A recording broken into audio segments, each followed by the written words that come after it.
L'Ancien et le Nouveau Testament se rencontrent dans Jean-Baptiste, le livre des prophéties de Malachie, mon messager envoyé devant ma face pour préparer mon chemin devant moi, a eu sur l'autorité de notre Seigneur même son accomplissement dans Jean-Baptiste. C'est Élie si vous le recevez. Référez-vous à Matthieu 11, 14. Marchant devant la face du Seigneur, préparant le chemin du Seigneur et assurant la préparation d'un peuple ou garantissant un peuple préparé pour le Seigneur. Et ensuite, que s'est-il passé?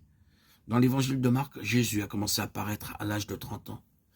Il est, pour ainsi dire, précipité sur l'estrade, sur le devant de la scène. Jésus a commencé à paraître entrant dans son ministère à ses 30 ans.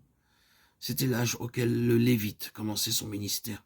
Vous voyez comment nous rassemblons tout cela, dans toutes les directions, à tout égard, afin de rendre clair, car il doit être rendu clair que le témoignage du Seigneur, le mouvement vers l'avant de Dieu, l'atteinte de son plein but incombe à un peuple qui incarne tout ce qui est montré par les Lévites.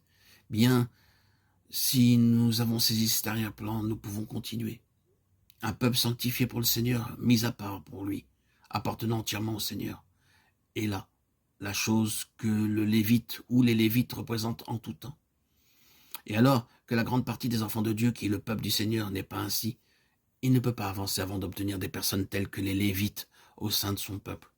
Il doit voir ce qui représente sa pensée. Il ne continuera pas, il n'avancera pas, à moins de posséder quelque chose, fût-ce au milieu de son peuple qui réponde à sa pensée. C'est à ce moment-là qu'il ira de l'avant. Il demande ceci, un peuple mis à part pour le Seigneur. Cela ouvre la voie d'un enseignement très instructif tout au long des Écritures.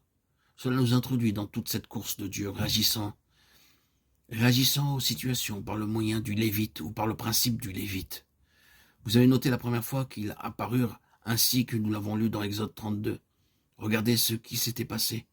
Moïse étant monté sur la montagne était trop longtemps absent pour la patience du peuple et comme il est mentionné, ils se sont déchaînés, ils étaient sans frein.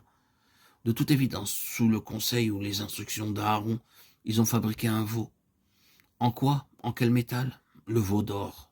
L'or qui était destiné au sanctuaire dans lequel Dieu devait avoir toute la place. Ce jour-là, là-bas, les forces du mal ont fait irruption et ont dit effectivement, Dieu n'aura pas cette place. Nous l'aurons et nous prendrons l'or, même qui était destiné à Dieu, et nous en ferons la base et l'instrument de notre adoration. Il est très difficile, chers amis, de ne pas voir que ce qui se cache derrière tout cela est cette intrusion persistante à tout prix, s'il le faut, de ce monde maléfique des forces du mal, contre le trône de Dieu, contre Dieu possédant tout, et d'éloigner de Dieu ce tout, de le lui enlever. Eh bien, ce furent les Lévites qui prirent position contre cela. Ce sont eux qui, s'ils ont compris ou non ce que cela signifiait, nous ne le savons pas, mais ce sont eux, les Lévites, qui ont réellement dit non, non, nous ne permettrons pas que quelque chose soit enlevé à l'Éternel. Le Seigneur doit avoir pleinement ses droits. Nous les défendons à n'importe quel prix, n'importe quel prix. Cela s'est avéré une chose très coûteuse. Comme vous le savez, sur l'ordre de Moïse, ils ont dû prendre l'épée contre leur propre parenté, oui, dans leur propre famille, parmi leurs propres enfants et leurs frères. Une chose très coûteuse, mais ils l'ont fait.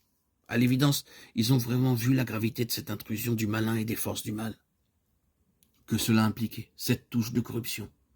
Une touche de corruption, car il s'agissait bien de cela. C'était une fornication spirituelle. Et ils ont vu un peu de ce que cela signifiait.